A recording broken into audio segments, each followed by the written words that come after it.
Okay, thank you. All We're right. good to go, Christina. Awesome. Well, good afternoon, everyone, and welcome to the Human Services Technical Committee meeting. I'm going to go ahead and call the meeting to order, but I do have a couple of announcements to make as this is our second meeting via this online platform. Members should know that this meeting is being recorded. Thank you for that, MAG IT. And it will be live streamed on YouTube as a way for members of the public to participate with us. Please keep that in mind as you comment. I will ask that you keep your microphones on mute when you're not speaking. You can use the chat function through Zoom if you need to make a comment about a technical or logistical issue. Please know that chat will also be recorded and part of the public meeting record. And Brandy, you'll keep an eye on that chat? Yes, I will. Awesome. For the purposes of the meeting minutes, I ask that you state your name before any comments so that we have your comments on record. And finally, for action items, we will be taking a roll call vote. So I'll call out committee names and then ask how you vote. So we're able to track that we did get to hear from everyone. With that, let's move on to introductions. I'll call each member's name and ask you to introduce yourself and your organization, starting with my vice chair, Jacqueline Edwards. Okay, I'm off mute. I started talking beforehand. Hey everyone, I'm Jacqueline Edwards. I'm the Deputy Director at the Maricopa County Human Services Department. Great, thank you. And Melanie Dykstra? Melanie Dykstra, Town of Gilbert, Community Resources. Thank you. And we've got Nicky for Naomi. Sorry. Hi, yeah, this is Nicky Stevens from the city of Tempe, in for Naomi Farrell. Thank you. And Autumn?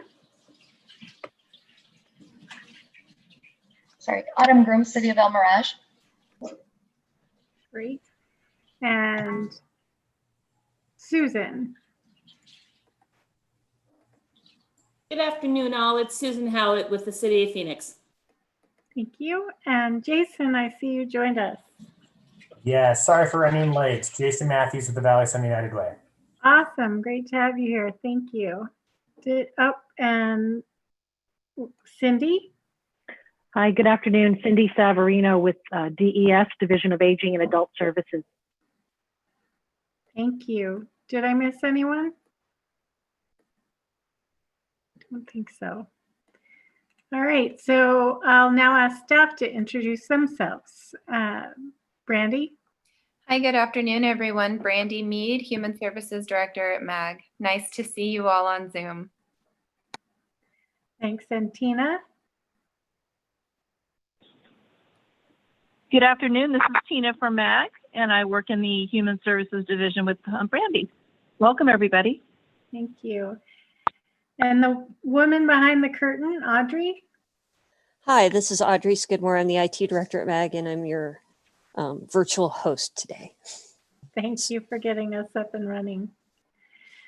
I will move on to the call to the audience. Brandy, have we received any comments from the public? No, we have not. Okay. And then I'm looking for a motion to approve the meeting minutes. We'll do that by a roll call vote if you're in favor or opposed. Jacqueline?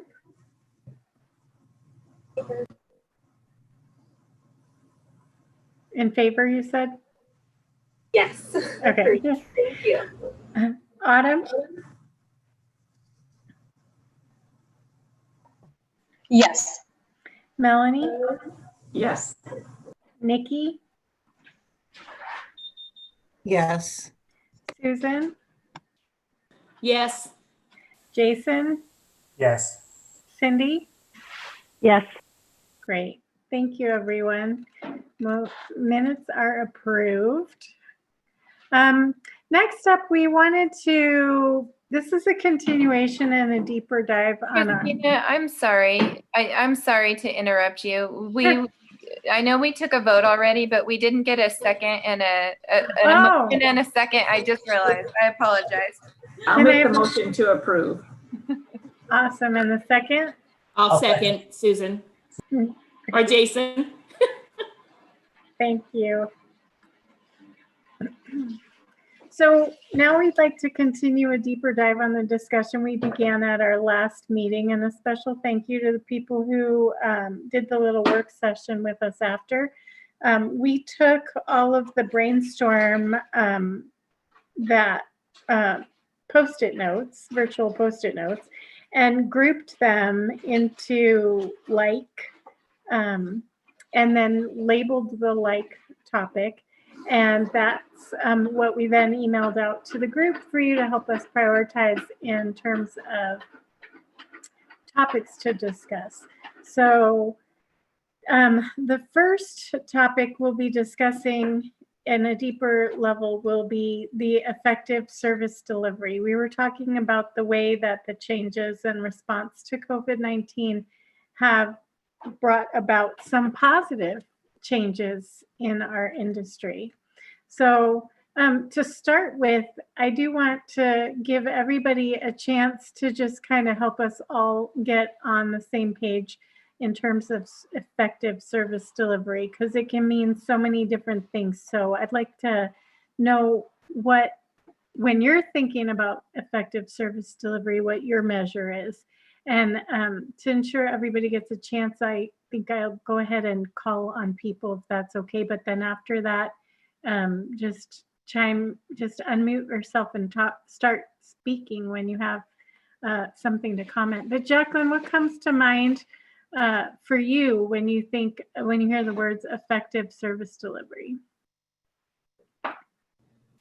So for me, it comes to mind being responsive, of course, to our clients, and finding basically the best combination or the best combination of services or governance framework that would ensure that service delivery. So of course, it's now that effective service delivery has certainly changed because of COVID, but the same principles apply. So timeliness, and that responsiveness, and ensuring that we're being person-centered with all of our clients. Thank you. I see Leah Powell is joining us as well. Hi, Leah. Hi. We're just going around, and each person is being asked to share what immediately comes to mind, like a word or phrase when you hear the words effective service delivery. Network, can I do a word or phrase? Okay, I would say networking and collaborating. Thanks. What about you, Autumn? I think adding to what Jacqueline had said, being accessible and having adding some different points of accessibility for people, especially in these last few months, because a lot changed and in the way that we do things, but having some different ways for people to be able to access that service delivery. Mm-hmm. Melanie? I actually have been thinking about it as reaching the people who need the service, because it's not effective if it's not reaching those, who could benefit. And I feel like that's an important piece of it. Mm-hmm. Nicky, what comes to mind for you? Okay, so some of the stuff Naomi and I had an opportunity to go through all these questions and talk through them together and discuss what we felt were what we thought were, the best idea of an effective service delivery system. We thought about accountability, transparency, collaboration, and the coordination of care but also identifying the gaps that exist in the system and looking at the needs of the community. Great. Susan, what comes to mind for you? Well, I think folks have mentioned a couple of these phrases, but certainly responsive and accessible are probably two key things, that others have touched on that I think comes to mind for me when I think about effective service delivery. Ultimately, we want to leave individuals and families in a better place than when we started with them. So I think, delivering the service is only half the story. Understanding the impact of how those services have been utilized, or how they've impacted, I think is the second piece. And I tend to think that governments in general, I'm speaking of everybody, we do a really good job of putting services out the door, but sometimes we don't really evaluate their effectiveness and whether they're hitting the mark. So I think that that would be a piece that's maybe new. Mm-hmm. Good one. Jason, what about you? Yeah, when I think of the effective service delivery, I think of the effective impact, and just as others have said, but really it's just meeting the need, and specifically making a tangible difference. And in some cases that is maybe that emergency. In other cases, it's also dealing with some of the root causes and the underlying aspects. And when I think of like delivery and that idea, I think of just inclusive, it's accessible, a lot of those things that have already been said here, to make sure that we are doing our best to go out and reach those community members that need it, as opposed to just expecting folks to come to us every single time. Mm-hmm. Cindy? Well, a lot has been said, and I agree with all.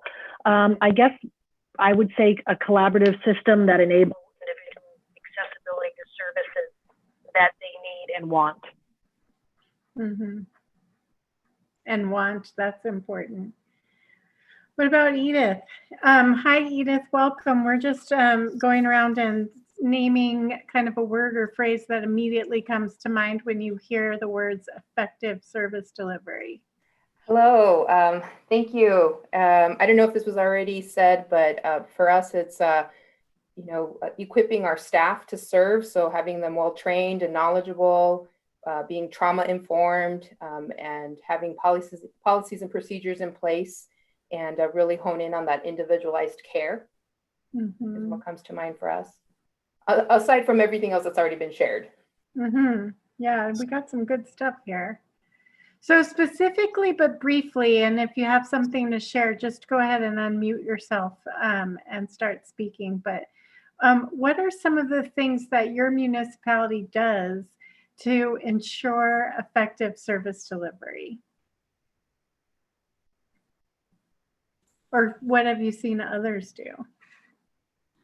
So this is Susan from the City of Phoenix. I can offer a couple of things. And ironically, we got kind of, I was going to say pushed, but we got nudged in this direction with COVID. We have become fully automated with all of our services. So it used to be that to receive emergency assistance through the City of Phoenix for rental assistance, utility assistance, eviction prevention, you scheduled an appointment and came into the office. And oftentimes that meant that you may have made a trip down to the office, met with a caseworker, not had all the right documentation, and then have to come back again. And so we fully automated everything. And so we have an online questionnaire that allows members of the public to complete their information online. We have a secure portal that allows them to upload their documents to provide the necessary documentation for our caseworkers to make their determinations. So I think that that's one of the things that we're kind of proud of. I mean, now my guess is that there are some entities out there who are already doing that. So I'm glad that we finally, caught up to speed with everybody else. But we have definitely seen, positive response from our clients. We had a degree of no-shows previously, and our guess is that when people would make appointments, and we would remind them what they needed to bring, they would realize at the last minute that they didn't have what they needed, and so they just wouldn't show up. Now with it being online, it seems as though people are much more responsive. They're able to get their information together. And we're seeing like a 95% show rate, which is, we haven't seen that kind of, wow. Numbers in a long time. I'm sure that the COVID's probably impacting people's need, which is getting people a little bit more serious, but services are flowing much better now. So that's the automation is an important piece to our service delivery method now. Thanks. Any others? So this is Jacqueline Edwards from Maricopa County. Hats off to Susan. We were in the same boat over here in human services, pretty much across all of our different programs and services. That it was a very manual process and very limited in what people could access online. And we were in the process of developing a new system because we knew that was a barrier, and we've had to continue developing the system and find some other ways to automate it really quickly. So I'm really glad about being able to accept documents online, referral forms. Some of the other things that we've done is have virtual meetings with our clients as well. So using technology to the fullest, whether that's most of our staff have county provided cell phones. So we use like Google Duo to meet with clients, or we have other ways through like Zoom, not Zoom, but similar, that we are able to use. And I think something else that we've been able to do, and this is part trying to respond to the needs of our staff and respond to the needs of our clients, that the hours of operation have changed. So, it was a really pretty strict, for the most part, like 8 to 5 operation. Well, because of, parent needs or caregiver or whatnot, 85% of our staff are teleworking, and they may need adjustments. So we're offering services earlier, or we're offering services later in the day. And that's really, that seems to be really successful with our clients as well, because not only does it help our staff, but it also helps the needs of the clients. So. Cool. That's cool about the hours. I've long thought that I've seen that experienced as a challenge. Anybody else?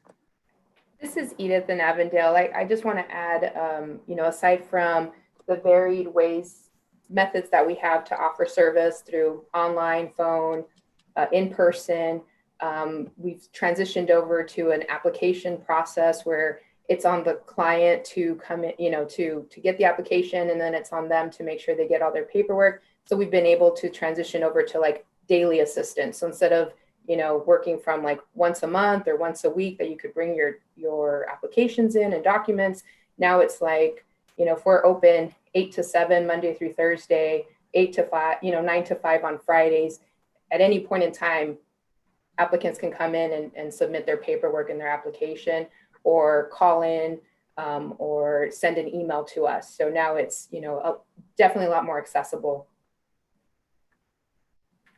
That's great. Anybody else? What have you seen other people do that you wish you could do, but you haven't quite figured it out yet?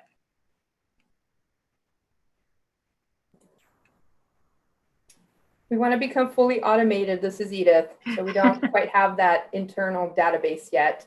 And luckily for us, we work with the county, so they've got something to help us, but eventually we'd like to have our own in-house.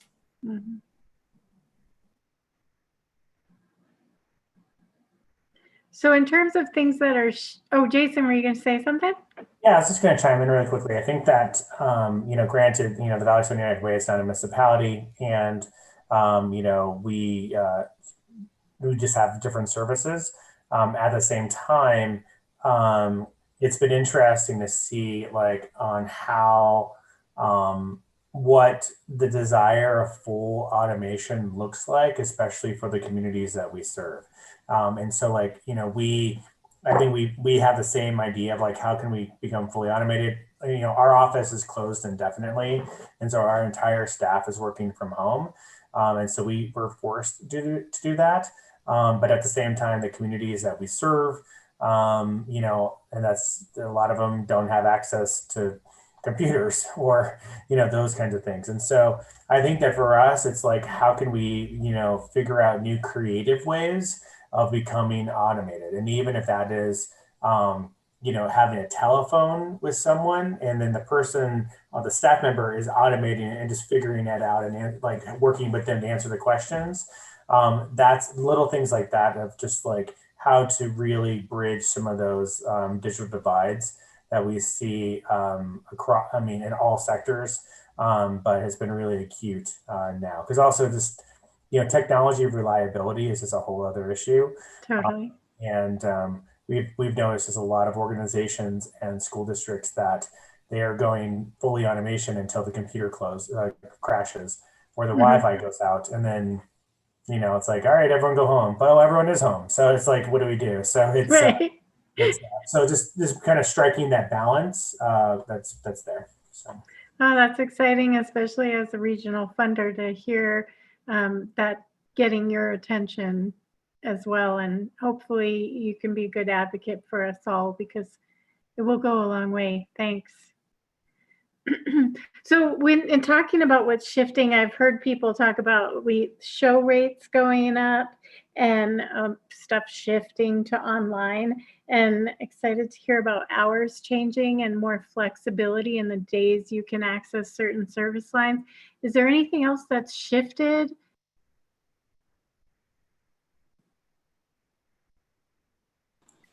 Well, so this is Susan with City of Phoenix, and I'm sure that this is time specific, but obviously with all of the federal funding that we're receiving, program eligibility has shifted. So, in some circumstances, there were requirements for income, there were requirements for contributions.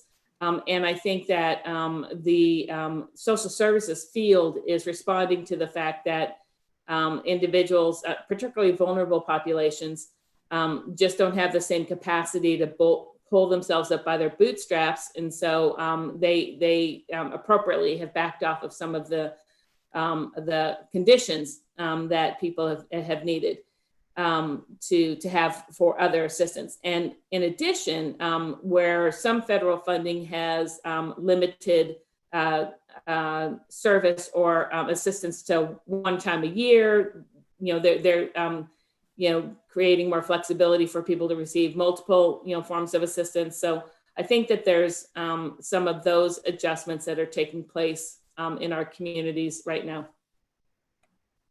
Good point. And oh, go ahead, Edith. I was just going to add that, a lot of decisions we'd always wanted to shift over to like data-driven decisions, but now this is really making us like collect every, form of data and then analyze it and track it and monitor it. And so now it's a very data-driven decision-making that we're seeing over here on our end. Oh, that's a good point.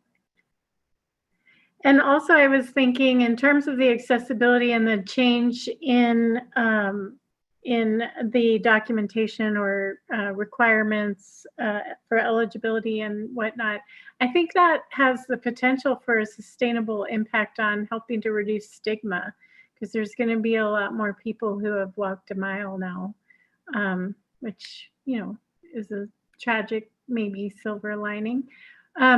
What about resistance? We've seen where there's been shift, but where are you experiencing resistance?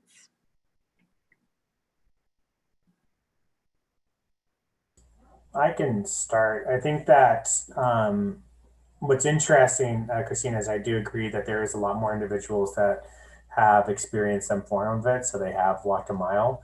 And again, I got to acknowledge my old timerness. So this is, my third recession, and luckily some of you are smiling too. But you always have that kind of situation when you have new clients or new individuals like accessing the system for the first time, and their level of expectations. And I would even go so far as to say their resiliency skills are kind of low. And so they'll be like, well, I've never asked for this stuff before. And, I've been paying into the system for X number of years and I should just get everything I want now. And you're like, well, actually, the housing voucher situation is kind of complicated as an example as other things. And so I think that the historic level of this economic impact has created a lot more of that. So I think there's actually an opportunity there for those who are providing services and being kind of that connection point with them, to just let them know, almost like explaining the system, explaining context, and helping them see that, there's actually the volume of services that are out there are quite amazing. And it's just helping them understand how these systems are going, and also understanding, and as someone mentioned beforehand, trauma informed, they're going through their own trauma, and their own trauma is real. And it's going to be relative to other traumas because that's just life. But there's some opportunity, I think, to help people understand the context of things and set proper expectations. This is Edith.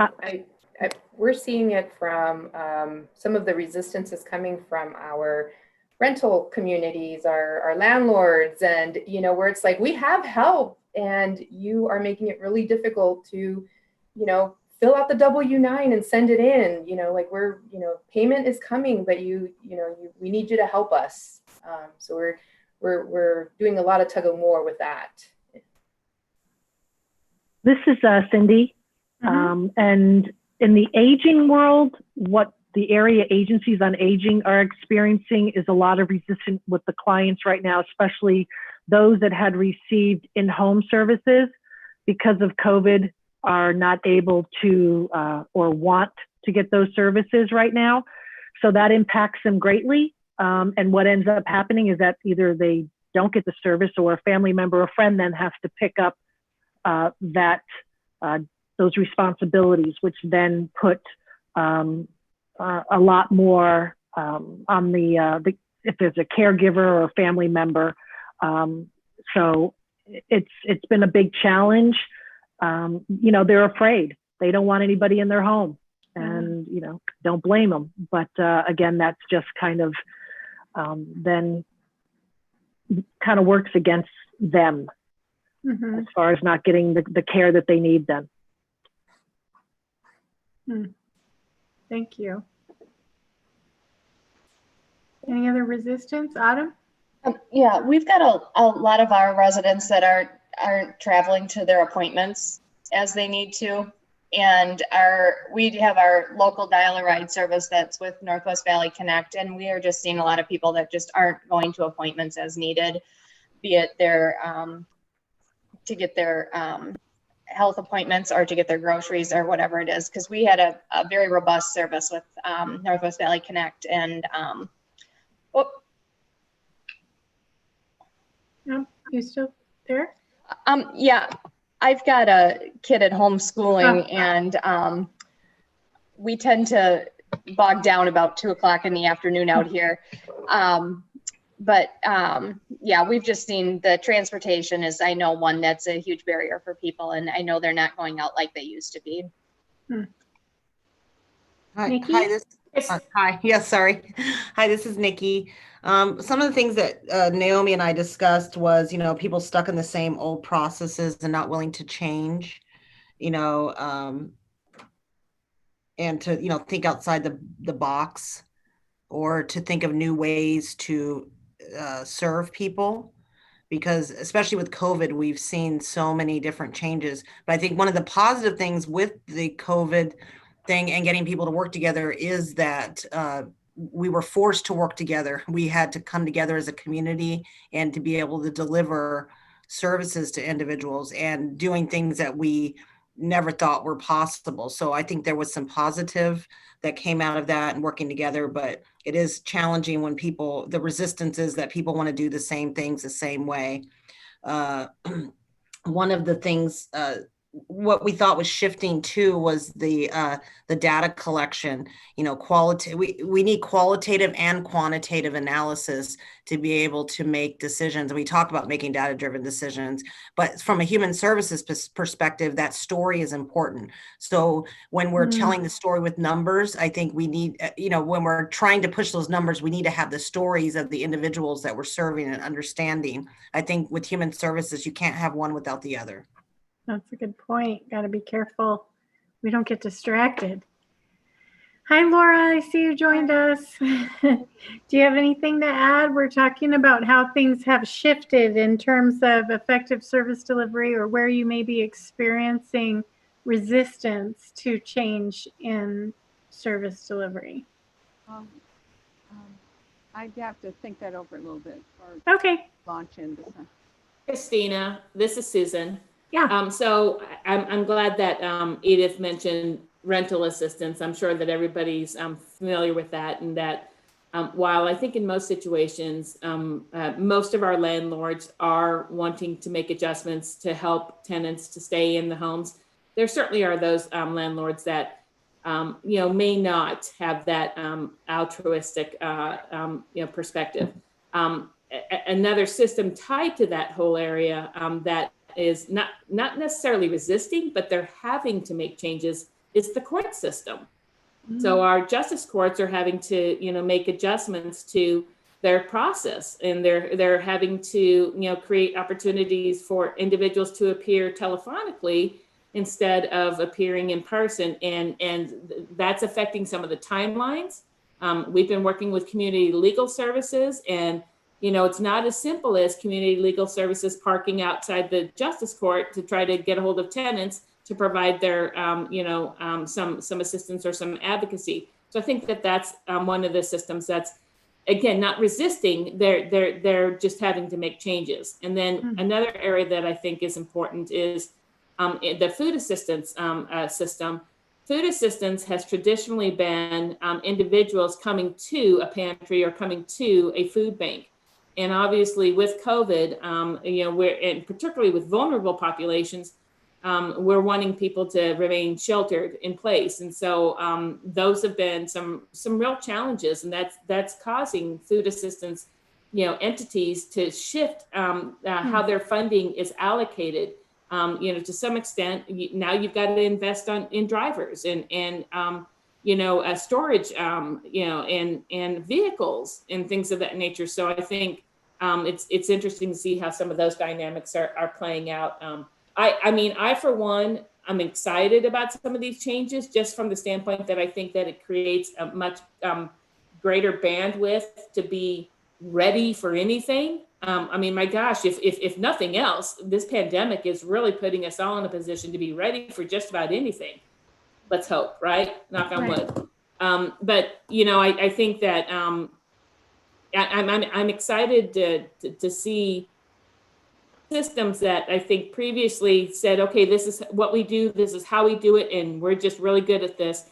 I'm excited to see them flexing and bending and reshaping. Me too. And then ironically, I noticed I was commenting in a discussion I was in yesterday, right before this pandemic, it's like we were at this crest of innovation. Like everybody was patting themselves on the back, congratulating themselves for how innovative they were. And then bam, here this comes. So, okay, it's your chance to be innovative, really. And it does seem like some people are more responsive to embracing that real boundary breaking opportunity to innovate, and others are more like, well, I just meant I was going to improve response times. We'd be getting back to each other's people by 72 hours or something like that. So yeah, cool. Anything else anybody have? This is Leah. Sorry. Go ahead, Leah. Okay. Just one thing to add, that it's a little bit related to resistance, but one of the things that at least has been a benefit to us is that from the elected officials' standpoint, I think the resistance is actually coming down a little bit. You know, some of the things that they didn't necessarily want to discuss or wanted to push off for the future, you know, affordable housing, for example. That's one thing that the pandemic has pushed to the forefront. And now we're having these discussions that we're getting pushed off, and we're getting less resistance to what we feel are the solutions or where we need the direction we need to be going in. So I think that's a positive that has to do with the area of resistance. Great point. Jacqueline? I'm more just echoing others' comments. You know, Christina, your thoughts on, we're all being innovative and it's just about to get going. I can't tell you how many times I said, couldn't have just happened 6 months later? Not that I want COVID to happen at any time, but it was, you know, just had to implement a few more things, but it has, you know, pushed us to change. And what I've seen is, like what Leah was saying, two friends that folks that were really resistant to the changes that we were already making. Now, when we had to do it overnight, basically, all of a sudden they're embracing it. So now, as we make long-term changes, we've already proved the effectiveness of those changes and the reasons why for both, you know, staff and clients and the entire community. We've always, and on the elected officials front, we've always had great support from our elected officials, but there hasn't always been the funding for services, and so now it's you know, we've had just a complete flood of funding so that we can help people, and it's really nice, you know, recognizing human services as the second responders. So yeah. Why would anyone be resistant to something that's effective? Like, if we're being more effective, why would someone be resistant to that? Well, what's the cost? Well, this is Edith. I would also say not just cost and capacity, but just fear. You know, what if it doesn't work? And it's, you know, you can always adjust. Mm-hmm.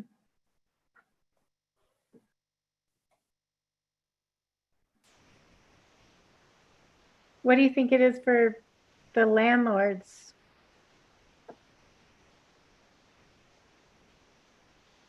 Well, to add something about the landlords, I think that's, you know, there are larger systemic and market issues around that. I mean, there's such a gap in affordable housing and available units right now, to where, you know, landlords, they can be really picky on a lot of these things. And so it's, you know, I just, the latest figure I saw, again, out of the city of Phoenix, and Susan knows this more than I do, it was like something like 110,000, you know, units that are needed for affordable housing or something like that.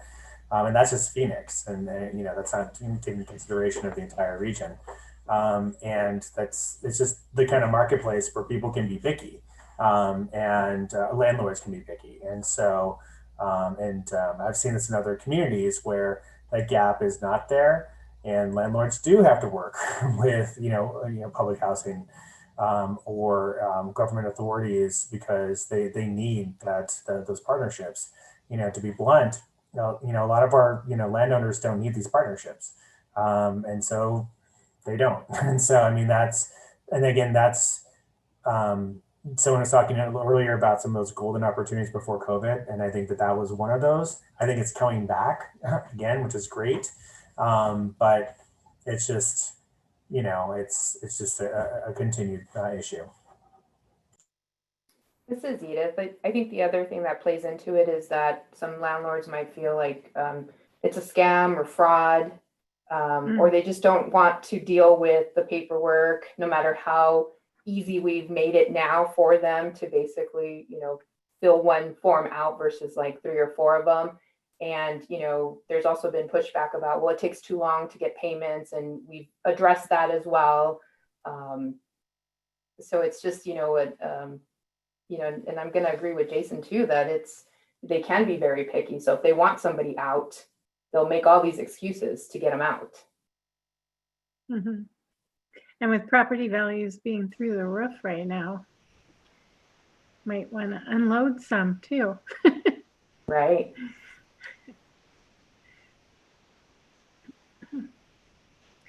So who benefits the most from effective service delivery? Obviously a client, but beyond that. Hi, this is Nicky, City of Tempe. I think the staff as well, because the staff feels the commitment from the leadership, and they feel like we're all in this together, and they're better able to serve their clientele.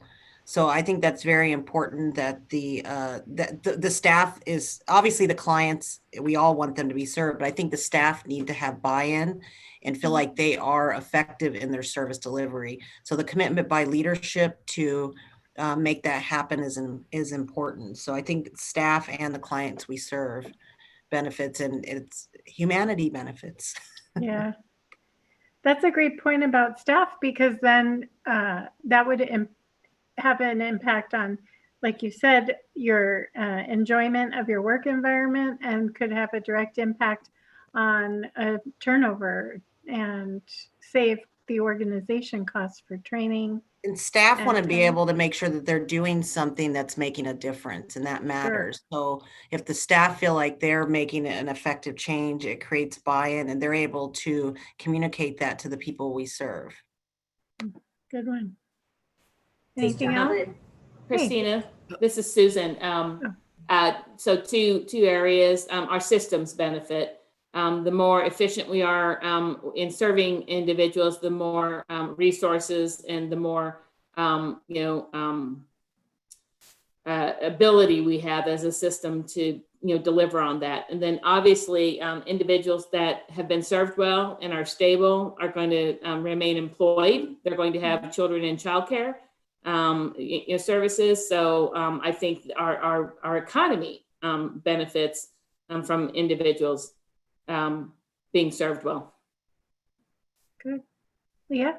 Yeah, I would take, going off on what Nicky said, to take it even one step further to then the leadership itself also benefits from this, because they look good. There's not as many issues that they're dealing with. They're having a community that's being served and more stable. And so I think it's kind of that thing where we're all working in the same direction, or we should be all working in the same direction. Everybody is benefiting from it.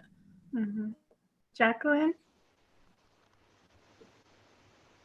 I think my comment was pretty much said by everyone anyway. So no, I think it's wonderful to hear each person's response, not just on this question, but on all of them, because it really shows how we're all human services professionals, being on the same page and having that same focus. So it's really great to hear everyone's comments.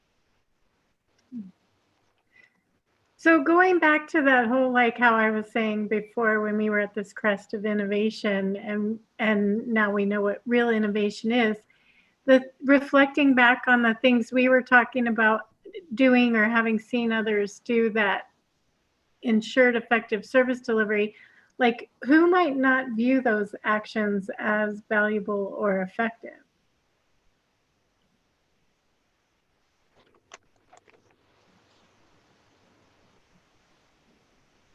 I'm going to speak up here. This is Edith. Sometimes we've seen where our very own staff doesn't see the value of it or the benefit, or they don't see how they fit into the big picture. And I guess, it just goes back to like the resistance piece, where once they've seen it and they've practiced it, and then they realize, oh my gosh, it's making my job so much easier.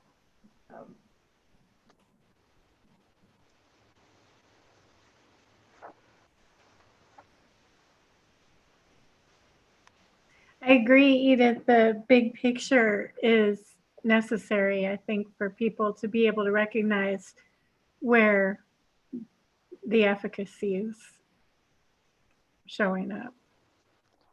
I think there's a difference though in effective service delivery and efficient service delivery. They're not the same thing. And so we need to make it effective and hopefully efficient for our clients. But there may not be that same efficiency for staff. And I think tying them into the big picture of, okay, we're taking these extra steps because it makes it easier for the client.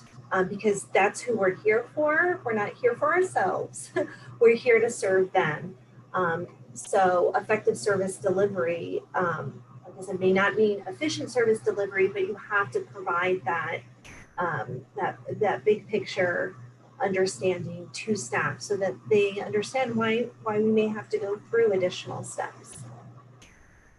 Great distinction. Anybody else have anything to add to that question? So what will it take to move these new strategies beyond us all? Like, I mean, it's been a coping behavior for us, right? We've just been responding or forced, our hand was forced, or we had to do this. But when we don't have to do it this way anymore, what will it take to make these strategies stick? This is Edith again. I would say that one of the things we've done here internally is make sure that we map out every one of our processes and we write it down, and then they become desk aids, and and everybody's doing it the same way. And if we need to alter it, it's done on a like holistic level.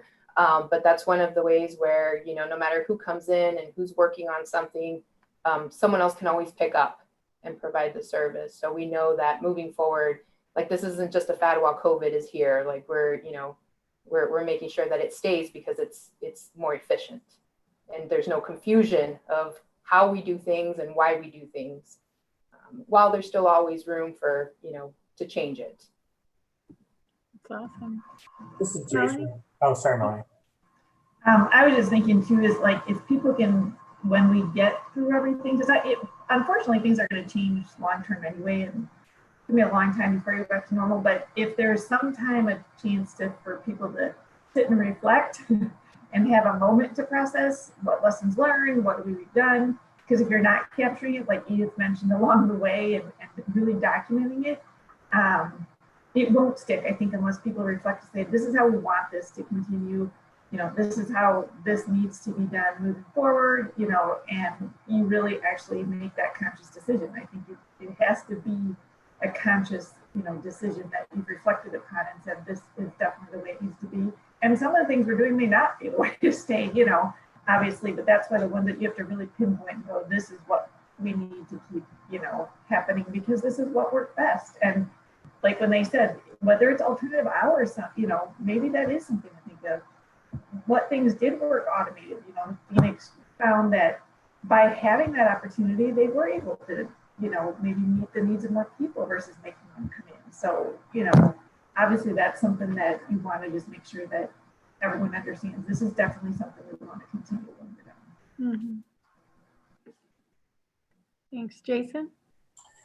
Yeah, just to add on, I think what's really, well, I think what will help moving into the future is I think this idea of continued conversations like this over time as just part of our normal business operation, and really building into our models continuous improvement and reflection with others. I'm a firm believer, and I have a lot of dumb sayings, as some of you know, but one of my dumb sayings is the day I know everything is the day I'm dead. Until then, there's always an opportunity for me to learn and to continue to grow. And I think that forums like this and opportunities like this, I think, are so vital because it's just the reality, whether it's just our clients, they move from one community to another community over time. Staff, we move from one community to another community over time.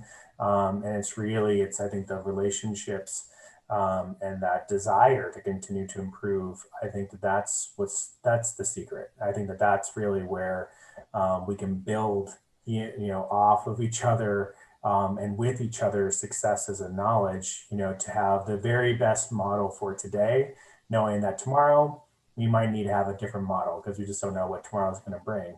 But if we can always be mindful that if I have a question, I can always reach out to, any of you and be able to say, hey, I just don't know what the heck I'm doing over here. What do you think? That to me is, I think, the way of getting the best kind of model, in my opinion. Mm-hmm.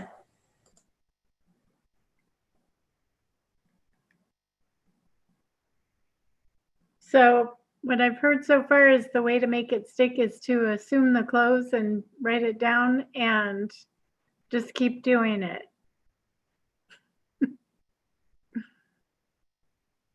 And then to keep looking at it. Jason, I did a training where they were talking about job descriptions in the context, but apply job descriptions to the whole of like our mission, our departmental mission. And they said, the job description is to keep the ships afloat. So you're patching them, painting them, giving them a tune-up or whatever. And that's kind of, what we're doing or what we've been doing probably. And then, but at some point you can only patch so much. And eventually you're going to have to be adding new ships to your fleet. And so this seems like really a time when we can be shipbuilders as well. And what do the new ships of human and social service delivery look like? It's a good opportunity for us to all have. Anybody else have anything to add on that?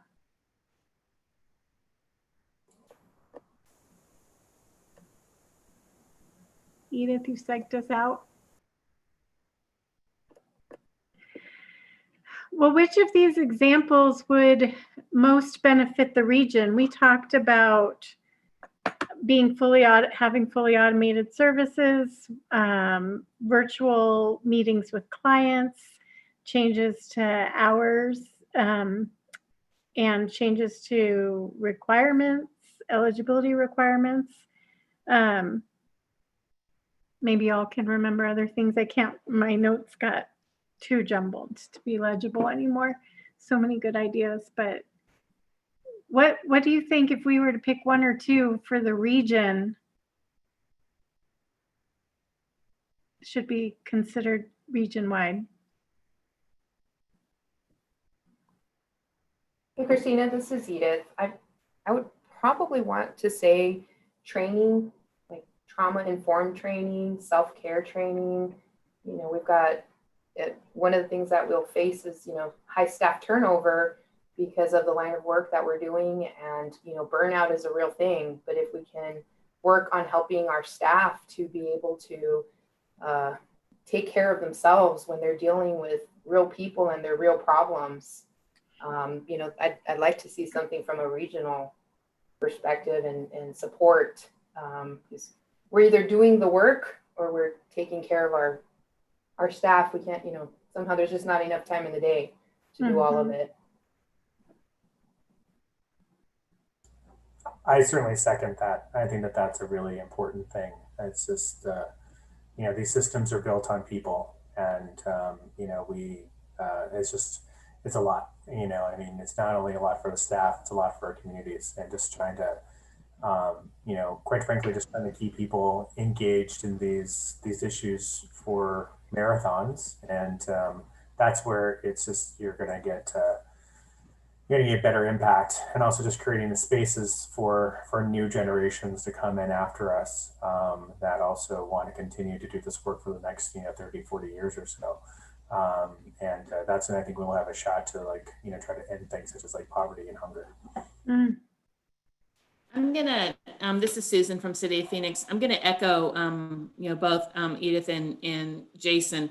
Anytime you look at training, anytime you look at investing in your staff, you're creating an opportunity for skills to be transferred, and transferability is a free resource.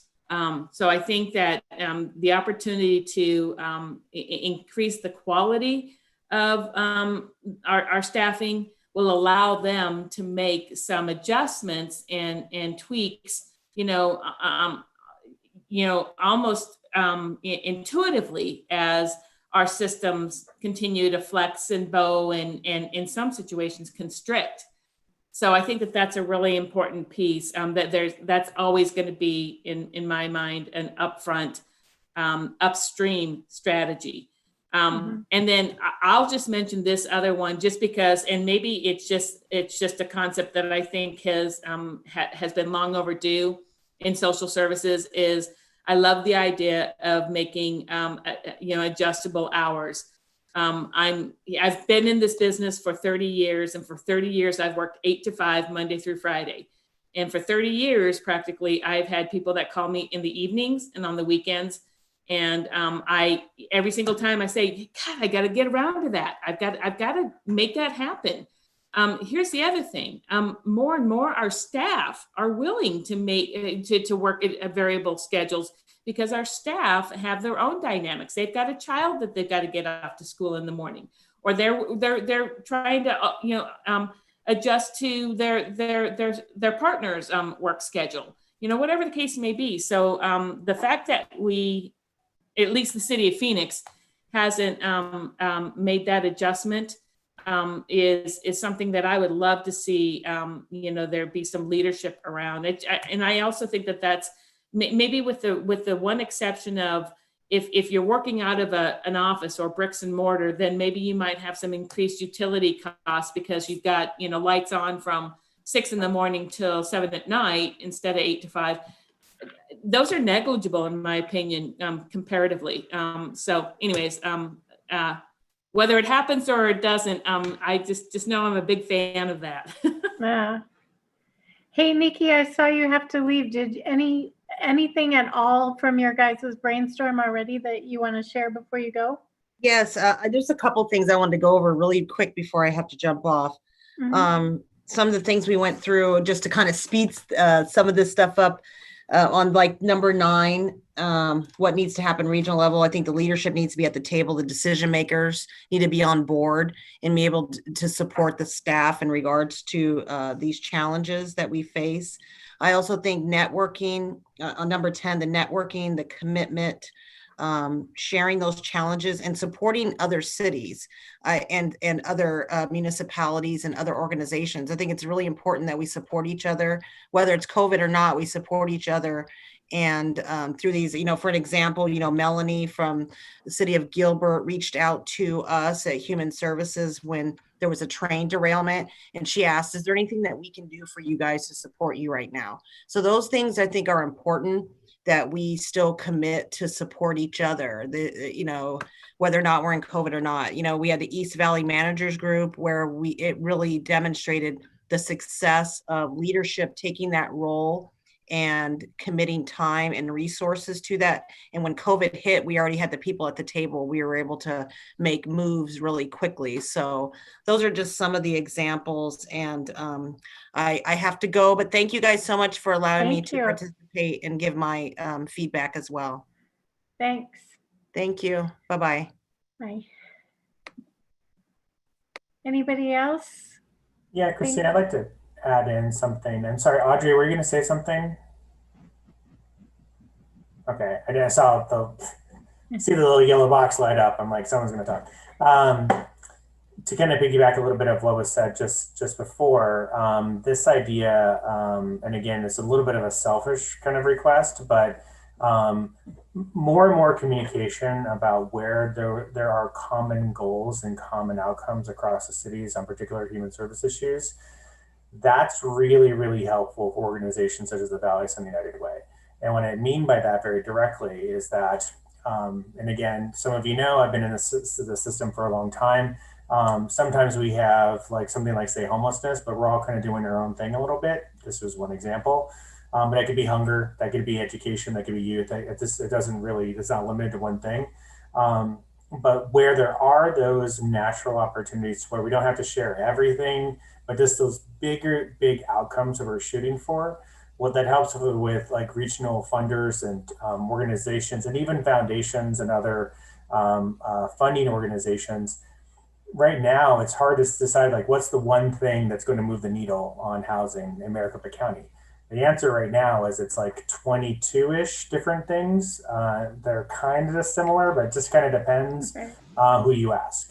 And so other people are like, okay, well, that's all right. So and then money gets spread across, and then it gets diluted, and there's less of an impact. And so even on this bigger picture things, and it doesn't have to be like sharing like every single like strategy and every single metric has to be the exact same thing.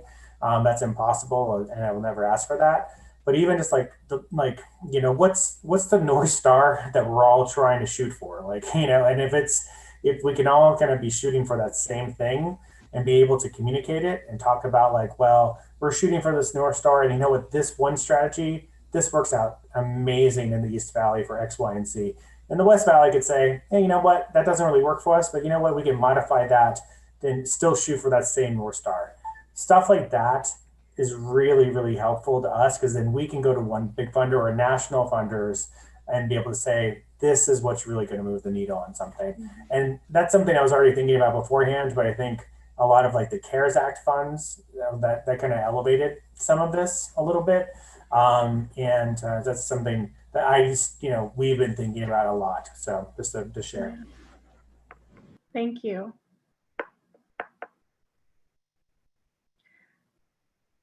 Are there any unintended consequences that these types of things might have on the region? I think the mental health kind of, in terms of the training for staff being I see that as a response to a potential unintended consequence.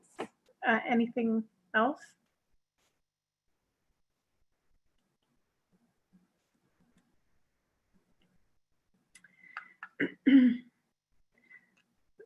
Anything else to add on the last question? Because I do think we've covered it all, or any of these questions since they were sent out in advance. Or any other thoughts or comments that come to mind on this subject in general? This is Edith. I do want to add some stuff on back on 9, celebrating our successes, and also obtaining the voice and of the client, customer, and the employees when we're thinking about efficient delivery service. And just echoing, like continuing to foster and support a culture of engagement and promotes work-life balance and self-care. Mm-hmm. When we talk about celebrating, because I nodded and I noticed others nodded, who are we celebrating? Like how does that celebration manifest? Who are we celebrating in front of?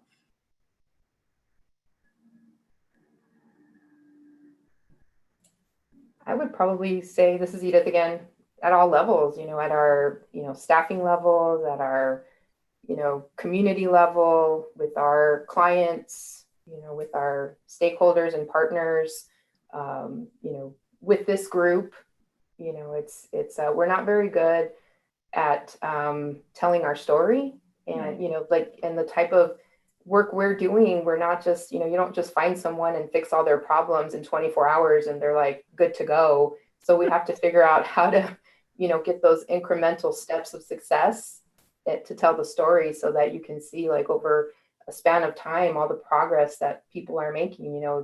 It comes down to even, our new clientele that have never seen themselves in this situation before. It took a lot just for them to come in and ask for help. That's a success, and we should be celebrating that. That means we're doing good. That means we're marketing, and word of mouth is getting out, and we're getting to the people that need the help. Mm-hmm. I think one thing this is Jacqueline. I think one thing that we didn't really touch too much upon the effective service delivery is about combining our systems together. So what human services looks like and how it's delivered, it is really different throughout throughout the entire county and in each community. But the clients that we serve aren't just always in one community. They're not, they go from community to community. They may live someplace, work somewhere else. Mm-hmm. And so, you know, all of this good work that each one of our agencies have done through COVID and the changes that we've made to become more effective within our own system, and combining those systems together to actually make it effective for clients, you know, that they may be coming, you know, we've had a lot of requests for rental assistance from City of Phoenix residents. Well, those aren't our residents. You know, we redirect them back to, you know, the websites or whatnot for City of Phoenix. But wouldn't it be great if we, you know, mapped out where our service delivery frameworks are to be able to combine that together to have a region-wide model? And maybe it's just baby steps first, so that we can go more from, you know, oh, here's some information, to maybe here's a warm referral or a warm handoff, and you know, each step from there.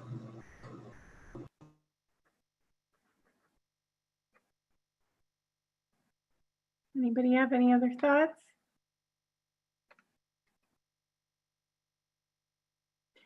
How do we, or does it matter, get the content of this conversation today out to others? This is Leah. One of the things that I know for us, we were given AZ Cares money to get out to our nonprofits, as well as we're actually keeping some internally and hiring some temporary positions. And so one of the things, like I've already told my staff, is I think we need to be very diligent with these dollars in making sure we have a lot of data, not just, you know, trying to think of every possible way of reporting this. And I think that could be the message, you know, if everybody would be doing that, and we can show a lot of positive outcomes from this funding, I think at a regional level that might be able to help also get conversations moving forward, when we can rely back on this data and be able to share it that way and report it that way. You know, we have high hopes for the money that we've been given to be able to really make some differences. And so I think if we all could approach that with maybe collecting more data than what we would normally would, that could help things too. Yeah.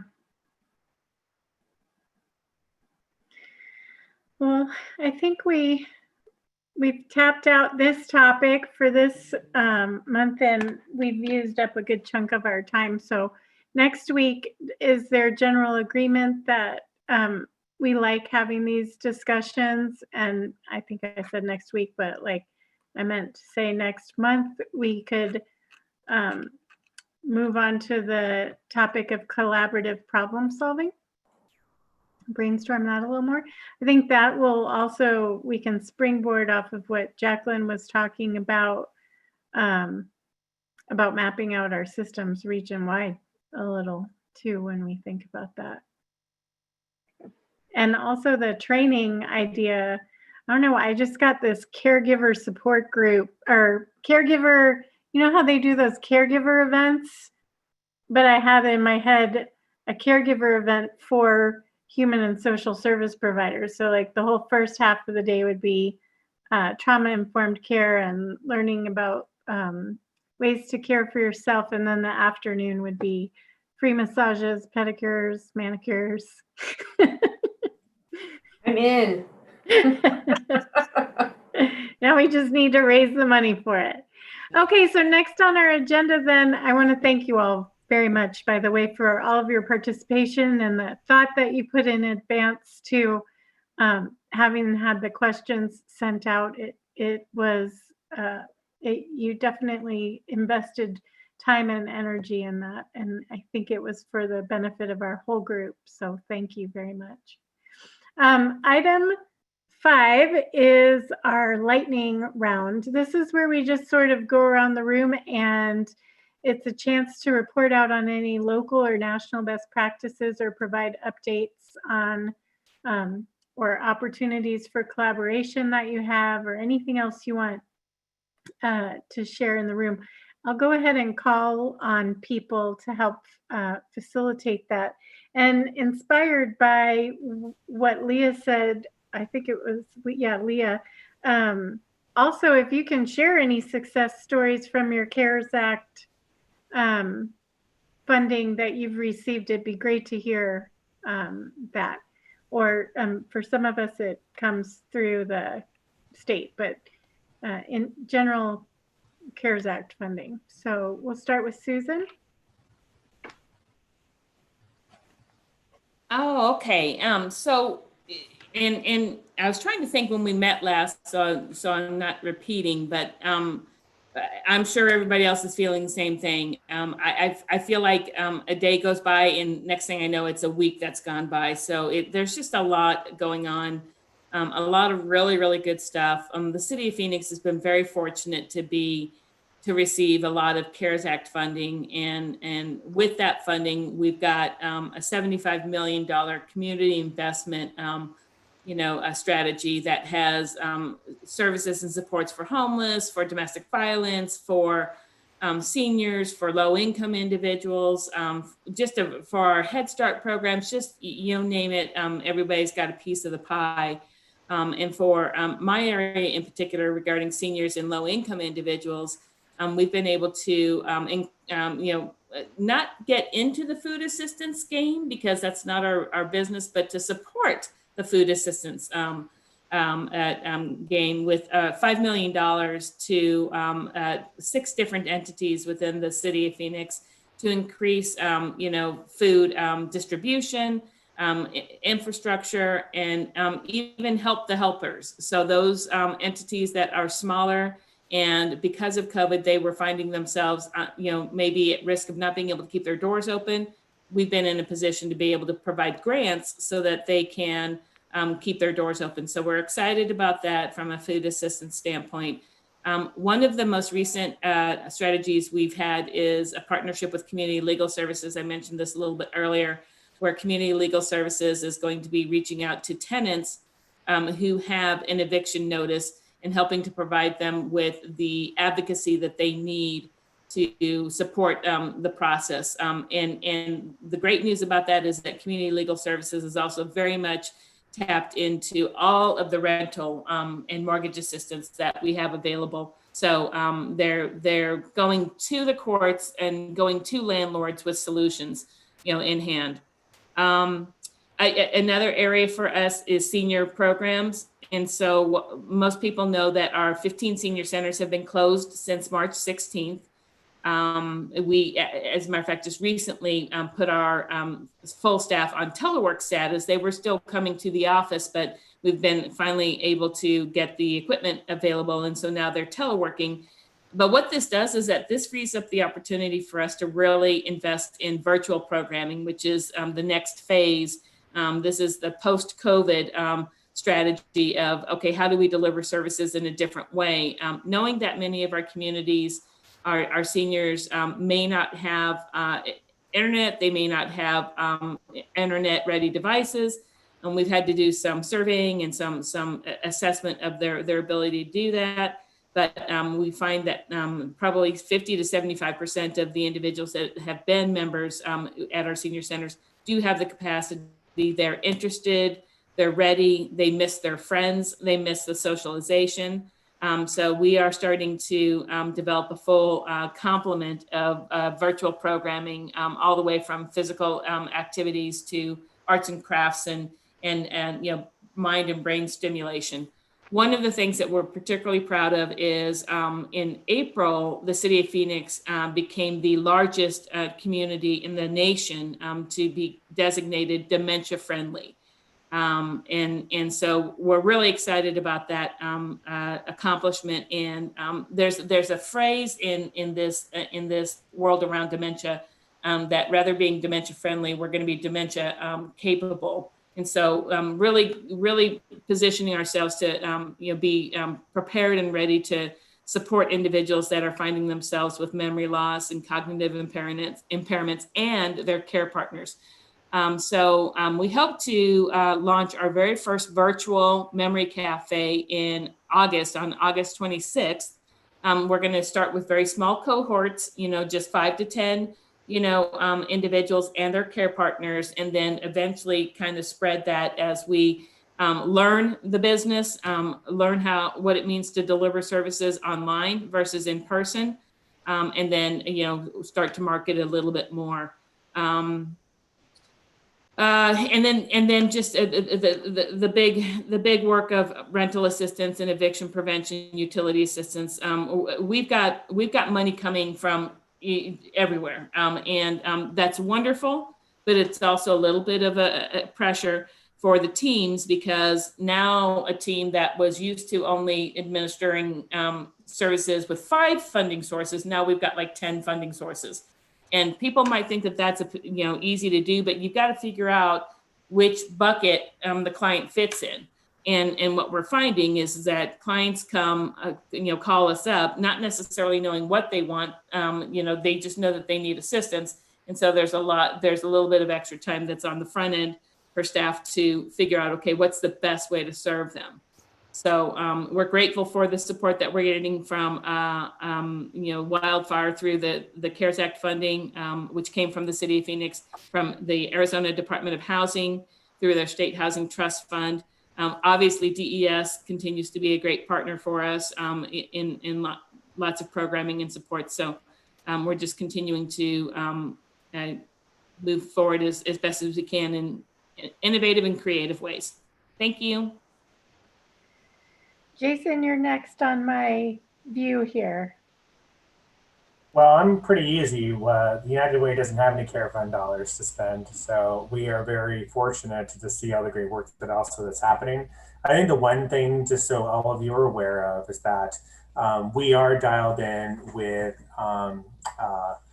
I think it's like VOAD and some of the the emergency county response kind of systems are kind of dialed in with some FEMA resources, and that in combination with a lot of private sector, whether through corporations, mostly other foundations. We've just been going gangbusters in the gifts in kind business. That's kind of our line. What that means is that we've been doing a lot when it comes to masks, to like hand sanitizer. I didn't know, that you can get hand sanitizer by the 50-gallon drum, but apparently you can. So we've been doing a lot of that space. And I think that we've always done gifts in kind. That's always been part of our central business, and mostly for nonprofits, but also for school districts and really for anyone who really needs it. And we've done some selective partnerships. I know specifically in Phoenix, we've done some partnerships with local communities, and just piggyback. So if a school district is doing something, how can we align with neighborhood services or whatever like that? We've done some off and on examples like that. But if there's some PPE things, or if there's some wish list items that you keep hearing from in kind of larger, bulky kind of items, send a request and send me an email, because I'm surprised the kind of stuff that we are able to get. And again, we've made some arrangements and some good partnerships with, organizations from everywhere, from Waste Not, who's based over in Mesa, who's able to do some pickups and move some things around, especially food related things, but also the Salvation Army down and their main headquarters down in Phoenix, just for some storage and some other distribution, kind of like a hub and spoke model. So I just share that with you just because I'm surprised at the kind of stuff that we're able to get. You'd be surprised, and just let us know. And also, quite frankly, if there's something we can't get, that's something we can also put out and ask, make an appeal out to the larger community, which includes not only those businesses, but also to the general community as large. And just to give you an idea, our approximate donor database, or email lists and stuff like that, is roughly around 95,000 within the Valley. So we have a pretty good list, just because that's just our business and we've been around for a while. But just let us know if we can help on the gifts in kind side. Okay, thank you. You're welcome. Autumn?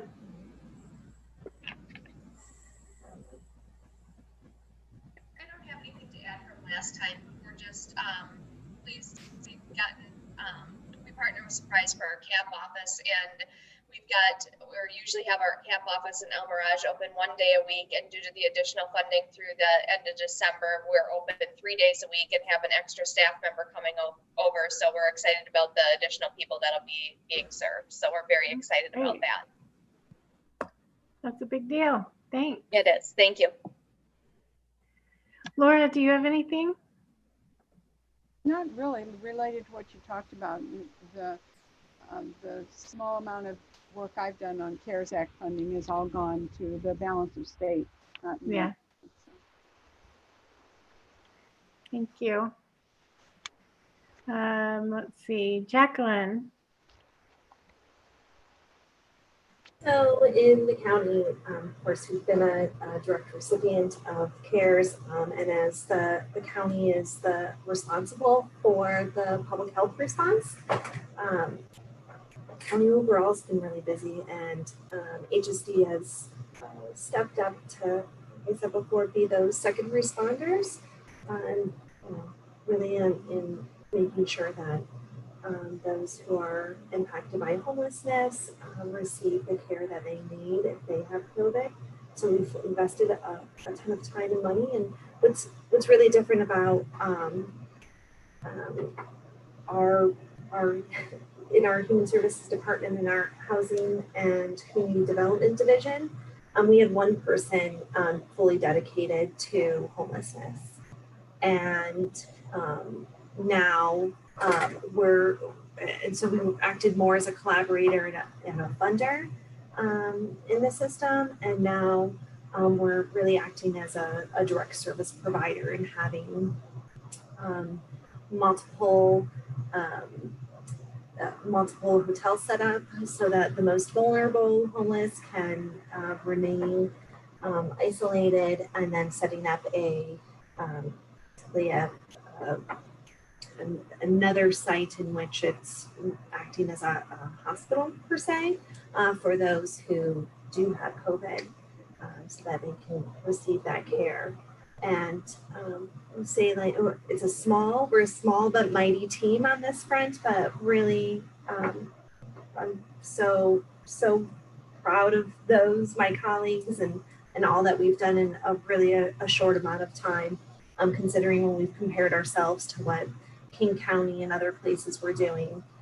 It's amazing. And although I'm patting on the back us here in Human Services, we can't do it without any of our partners, and partnering with our both nonprofits and some cities and towns as well. So that collaborative effort, it wouldn't happen otherwise. That's kind of on the homelessness front, and we've with our community action partners pushed out $27 million in utility assistance, and so this is something we're meeting on every single day and monitoring really closely to make sure that not only are we supporting our partners, but that we're able to get those funds out to the community that needs it.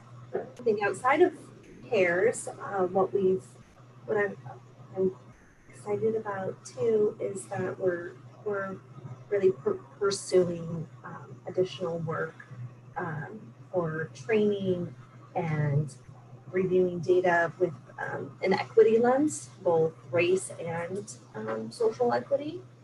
And I'm excited to implement this plan. It's just furthering how we've changed our service delivery model over the last couple of years. So excited for this next step. Thank you. Good work. Edith? Hi there. Yes, so we are working a lot on expanding our virtual programming with our libraries, our senior center, our resource center, and we're also doing a lot of brainstorming and rethinking how to do our outreach.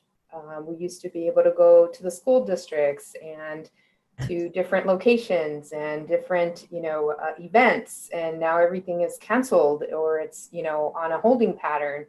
And so just trying to figure out the best ways to still get out there and get our information and get, the word out. But also, keeping in mind that there's still a lot of our, clientele that, are not online, they're not technology savvy. So some of the things, that we're really excited about with our senior centers, because ours has closed and we don't know when we're ever going to open it, but it's really important to keep those participants engaged. And so, we had this great idea, like, oh yeah, let's do Zoom, let's do Facebook, let's do YouTube. And, and then we spent hours trying to get our, poor participants to like figure out how to get online. And then so we've gone old school. We're doing, telephonic conference calls. And so we just launched this week, coffee chats in English and Spanish with all these people on the phone, Bible club, and also bingo. And so when people are either getting home delivered meals, we send the packets home, or they come for the grab and go every day. And then our library and our senior center have partnered together, and towards the end of this month, they're going to launch a book with a meal. So anybody who is interested from the home delivery meal program side can apply, get their library card, pick out, their genre of books, and then they'll get delivered to them, and we'll just do that pickup. And so we're getting, our resource center, we're not, we haven't been able to do any programming. So Arizona Science Center finally came back online. And so they're doing a virtual programming. Our first things first, we're doing parenting classes online, raising a reader. And then we've got like all our other, divisions, like, libraries, get in there and do your presentations, so that way you like have an active face, remind people that we still, our libraries are open. So people can actually come to the library and, if they need laptops, Wi-Fi, or just, to get out for an hour, curbside service. So we just have really had to rethink how to deliver service in a different way. So I'm taking any ideas. Good work so far. Leah? Well, it has been a whirlwind since about probably May. In May, we were notified we were getting $849,000 in CDBG CV money. And when we took that to council, they told us they wanted it out as soon as possible. So in 2 weeks, we went back to them with the allocations on that. Then towards the end of June, I was given the nod by the city manager to formalize a request for the funding that we got from AZ Cares. And literally within 3 weeks, we did a supplemental application and took it to council and allocated $1.2 million out to our nonprofits, and what was really exciting about that, it included almost $300,000 for PPE and cleaning supplies for the nonprofits. So it was really exciting. We were able to meet their service delivery, and probably the best council meeting I've ever had is when council said to me, "You're not asking for enough money." I don't know that it'll ever happen again in my career. But that was awesome.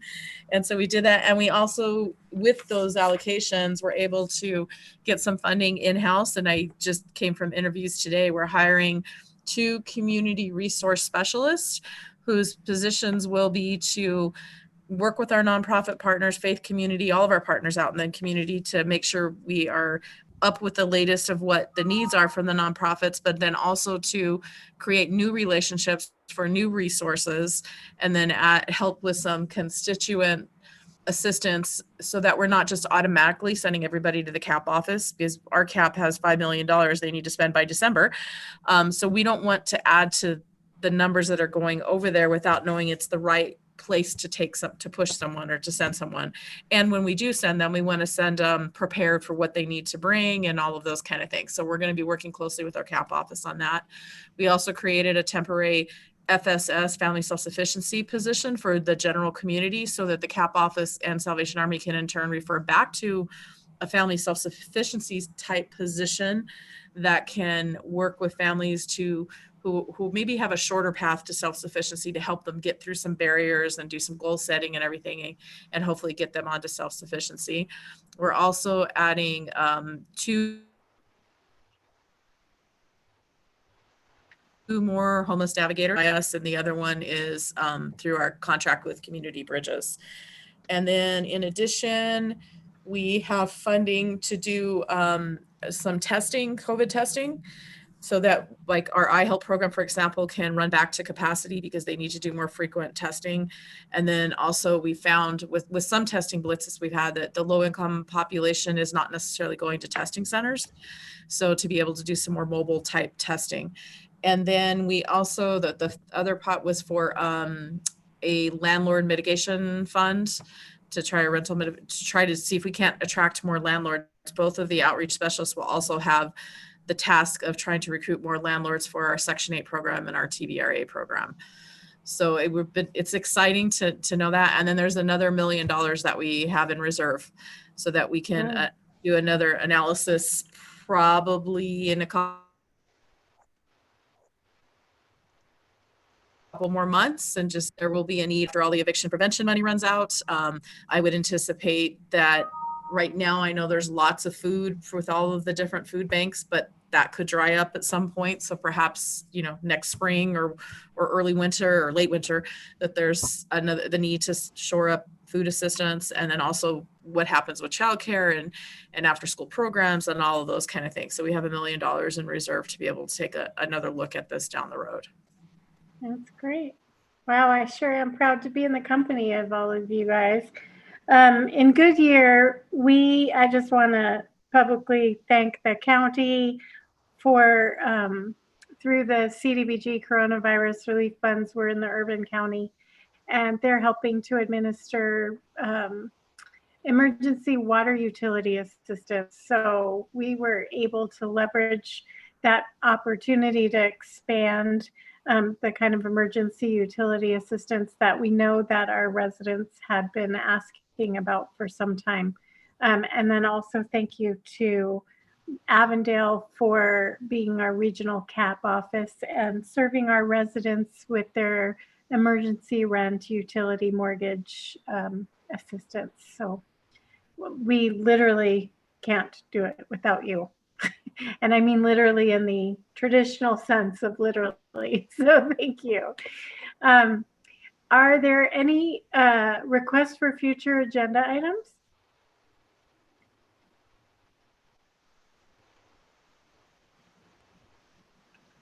Any comments from the committee that weren't already brought up?